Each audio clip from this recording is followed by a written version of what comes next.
Everyone, welcome to my channel. तो अब हम बात करेंगे मिडवाइफरी के अंदर जो हमारा प्लेसेंटा का जो चैप्टर हमारा चला हुआ था उसके नेक्स्ट टॉपिक के बारे में। तो नेक्स्ट टॉपिक में हम देखेंगे प्लेसेंटा एट टर्म। तो उस समय प्लेसेंटा जो है किस समय कैसे बढ़ती है, ग्रोथ एनाटॉमी जो इसकी बताई गई है उसके बारे में हम जानेंगे। तो इसमें बताया कि प्लेसेंटा का जो टर्म होता है वो ऑलमोस्ट जो वो सर्कुलर डिस्क के रूप में होती है। डायमीटर इसका 15 से 20 सेंटीमीटर का डायमीटर होता है। इसकी जो मोटाई होती है 3 सेंटीमीटर होती है।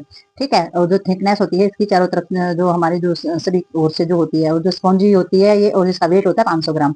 ठीक है। तो इसमें जो हमारी प्रोपेशन जो हमारी होती है, जो वेट होता है इसका, वो बेबी के वेट का 1:6 जो होता है वो पाया जाता है। तो बेबी के वेट से इसका कंपैरिजन किया गया है।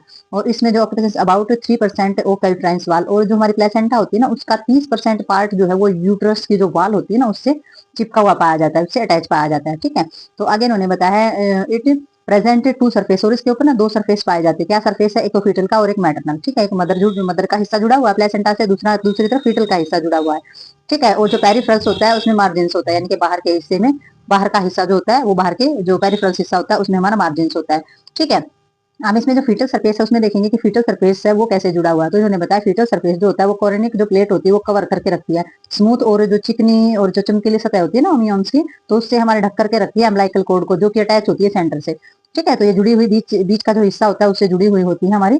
ठीक है। प्लेसेंटा का जो हिस्सा होता है अम्बिलिकल कॉर्ड का, वो बीच वाला हिस्सा होता है, सेंटर वाला हिस्सा होता है, चिकनी सतह से जुड़ा हुआ होता है। जो ब्रांचेस होती है हमारी, जो अम्बिलिकल वेसल्स होती हैं, उनकी जो शाखाएं होती हैं वो विजिबल होती है कहाँ? एमनियोइन जो हमारा होता है उसमें जो रेडिएट होता है उसमें इंसुलेशन से ऑफ द कोड। इन्होंने बताया है कि जो हमारी अम्बिलिकल जो वेसल्स होती है उनमें पाई जाने वाली जितनी भी शाखाएं होती है वो हमारा एमनियोन्स के नीचे वाले पार्ट में दिखाई पड़ती है, जहां पर कोड होती है वहां।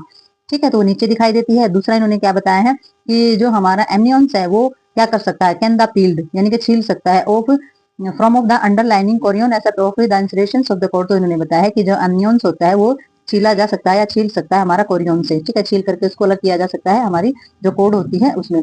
तो एट टर्म जो उसी समय की जो चीजें हैं, अबाउट 4 से 5 जो हिस्सा हमारा होता है, तो वो क्या होता है? प्लेसेंटा का होता है और फीटल्स ओरिजिन। ठीक है। तो फीटल जो बनता है हमारा, जो फीटल के बनने का जो प्रोसेस हमारा स्टार्ट होता है उसमें प्लेसेंटा का तो 4 से 5 हिस्सा जो होता है वो हमारे प्लेसेंटा का ही होता है। तो फीटल की का जो निर्माण होना, फीटल की जो उत्पत्ति होनी जब स्टार्ट होती है तो। ठीक है। तो ये हमारा फीटल सरफेस आ गया। आगे हम मैटरनल सरफेस देखते हैं। तो अब हम इसमें देख रहे हैं मैटरनल सरफेस। तो मैटरनल सरफेस में इन्होंने क्या बताया है? मैटरनल सरफेस जो होता है वो हमारी बासल प्लेट कैसी पाई जाती है? इसके अंदर रफ और स्पॉन्जी पाई जाती है, यानी कि थोड़ी सी कठोर और स्पंज जैसे पाई जाती है इसके अंदर।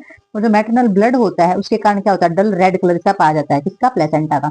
तो मदर के द्वारा इसमें कुछ जो कलर आता है वो रेड कलर जो आता है वो डल आता है। ठीक है। और ये हमारी पतली पाई जाती है और ग्रेसी पाई जाती है। ठीक है। और इसमें जो हमारी जो सेजी जो लेयर होती है वो हमारी रेमेनेंट करती है डेसिडुआ बासिल से ही, हमारी जो लेयर होती है वो निकलती है, जो कम्पैक्ट और स्पॉन्जी होती है। ठीक है। फिर आगे इन्होंने दिखाया है कि ये क्या करती है? प्लेसेंटा को अलग करती है, लेकिन दिखाई दे सकती है। अलग तो कर रही है लेकिन दिखाई भी दे सकती है, विजिबल भी हो सकती है। ठीक है। और मैटरनल जो सरफेस होता है उसमें ये 15 से 20 समवट कन्वेक्स पोलीगोनल एरिया पाए जाते हैं। Now the lobule of the cotyledons. तो इन्होंने बताया है कि जो हमारी जो प्लेसेंटा होती है ना उसके अंदर 15 से 20 जो है वो कन्वेक्स तरीके के हमारे एरियाज, यानी कि लोब जैसे खंड पाए जाते हैं प्लेसेंटा के अंदर, जो कि हम जो साइटोलेडेंस भी जिसको बोलते हैं। और लिमिटेड फीसियर्स के अंदर होता है, यानी कि जो उसकी सतह होती है वो लिमिटेड होती है। ठीक है। तो सीमित सतह की के जो है खंड जो है वो 15 से 20 पाए जाते हैं प्लेसेंटा के अंदर। और जो फीसियर जो हमारा एक्यूपाइड से by the decidual septum which of the derived from of the basals plate. और इसमें जो हमारे फीसियर्स होते हैं वो डेसिडुअल्स के हमारे होते हैं, यानी कि इसमें जो हमारी जितनी भी दरार पाई जाती है वो डेसिडुआ सेप्टम होता है हमारा। ठीक है। डेसिडुआ सेप्टम होता है और ये बनता किसके द्वारा है? हमारा ये बेसल प्लेट्स के द्वारा ये हमारा बनता है। ठीक है। तो ये मैटरनल सरफेस की चीजें हैं हमारी, जो कि हमारी बनती चली जाती है। जो प्लेसेंटा होती है वो रफ और स्पॉन्जी होती है। फिर इन्होंने बताया है कि मदर के ब्लड के कारण हमारी प्लेसेंटा का कलर जो है वो डल रेड, यानी कि हल्का लाल हो जाता है, स्पॉन्जिस्ट होती है। और ये जो हमारी प्लेसेंटा बनती है डेसिडुआ जो हमारा होता है उसी के रैप्चर होने से जो उसकी जगह जो पार्ट बच जाते हैं उन्हीं से ये हमारा बनता है। ठीक है। जो लेयर होती है वो प्लेसेंटा से अलग तो करती है, पर दिखाई तो देगी, वो दिखाई देगी क्योंकि वो वहां पर विजिबल होती है। तो विजिबल भी हो सकती है और नहीं भी दिखाई दे सकती है। मैटरनल सरफेस से अब इन्होंने बताया प्लेसेंटा के अंदर जो है खंड पाए जाते हैं। वो प्लेसेंटा का डायग्राम देखेंगे उसमें समझेंगे कि ये खंड किसको बोल रहे हैं और कैसे फीचर्स पाए जाते हैं। और जो हमारा जो डेसिडुआ होता है वो हमारा सेप्टम जो होता है, डेसिडुआ का जो सेप्टम होता है वो पाया जाता है दरार, और जो हमारी बेसल प्लेट होती है उसी से वो निकला हुआ होता है। ठीक है। तो ये चीजें जो है एक दूसरे से जुड़ी हुई होती है। पहले हमने फीटल का देखा था, अब हमने मैटरनल का देखा है। आगे देखते हैं इसमें। ये अब ये देखेंगे हम प्लेसेंटा के टर्म। ठीक है, तो इसमें हम एक एक करके देखेंगे जो हमने अभी तक पढ़ा है। प्लेसेंटा टर्म पढ़ा है हमने, फीटल सरफेस पढ़ा है, मैटरनल सरफेस पढ़ा है। ठीक है, तो इसमें इन्होंने जो भी कुछ बताया है हमारा कि भाई जो प्लेसेंटा होती है उसके अंदर क्या क्या है, ये हमारी प्लेसेंटा दी हुई है इसके अंदर। ठीक है, ये भी हमारी प्लेसेंटा है और ये हमारा प्लेसेंटा के जो अल्ट्रासोनिक किया जाता है वो है। ठीक है, तो पहला जो हमारा पार्ट है उसके अंदर क्या दिया गया है, ये फीटल सरफेस बताया गया प्लेसेंटा का जो अटैच होती है अम्लाइकल कोड से। ठीक है, तो अम्लाइकल कोड से ये हमारी जुड़ी हुई होती है और अम्लाइकल वेसल्स जो है इसके साथ जुड़ी हुई होती है। ये आप देख सकते हैं, ये हमारी अम्लाइकल कोड और हमारी अम्लाइकल आर्टरी जो है वो बोली जाती है। आर्टरी और वेन इसके साथ होती है, तो अम्लाइकल कोड हम इसको बोलते हैं। ठीक है, तो इसमें जो इन्होंने दिखाया है, तो इसमें देख सकते हैं इन्होंने बताया है कि भाई जो हमारी जो प्लेसेंटा होती है उसके अंदर 15 से 20 जो है वो क्या पाए जाते हैं, लोब्स पाए जाते हैं। ठीक है, तो जो लोब पाए जाते हैं 15 से 20 ये हमारे लोब होते हैं। ठीक है, और इन्होंने फीसियर बताए हैं कि ये हमारे जो फीसियर्स होते हैं इसके बीच में फीसियर पाए जाते हैं। ठीक है, और चिकनी सतह होती है ये। ठीक है, तो ये जो सारी की सारी चीजें हैं ये हमारी प्लेसेंटा के इसके अंदर दिखाई गई है। और जो लेयर है जो हमारी पील कर दी गई है, जो हमारी पहले ही बताई थी कि जो हमारी एम्नियन होती है वो पील्ड हो जाती है। ठीक है, पील होने का मतलब ये जो इसकी जो सतह है जो लेयर है वो उतर गई है। ठीक है, और जो बी हमारा पार्ट है उसमें क्या बताया इन्होंने, maternal surface of the placenta showing of सेजी लुक विद द हमारे जो स्लाइटोडेलम्स जो लिमिटेड होती है फीसियर की, तो वो इसमें बताया कि मैटरनल सरफेस जो होता है प्लेसेंटा का वो इसके अंदर दिखाया गया है।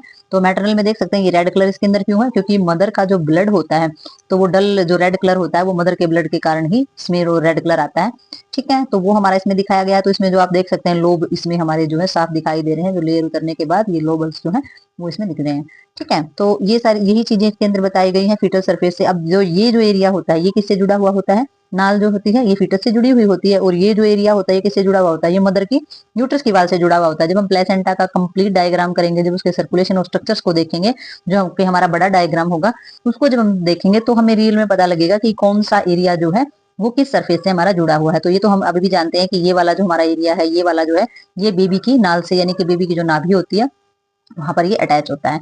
ठीक है, और जो बाकी का जो हिस्सा होता है ये हमारी जो मदर होती है उसकी यूट्रस की वाल से जुड़ा हुआ पाया जाता है। ठीक है, और ये किसका पार्ट होता है, डेसिडुआ का ही पार्ट होता है। ठीक है, और एमनियंस का जो कवर होता है, जो चिकनी सतह होती है वो उसको कवर करके रखती है। तो ये हमने अभी पढ़ा है अपनी थ्योरी के अंदर।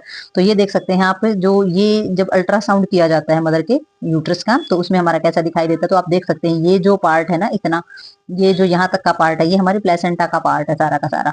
ठीक है, तो ये प्लेसेंटा का पार्ट है और जो ये निकल रही है हमारी अम्बिलिकल कोड है, और ये जो बन रहा है ये हमारा फीटस दिखाई देता है।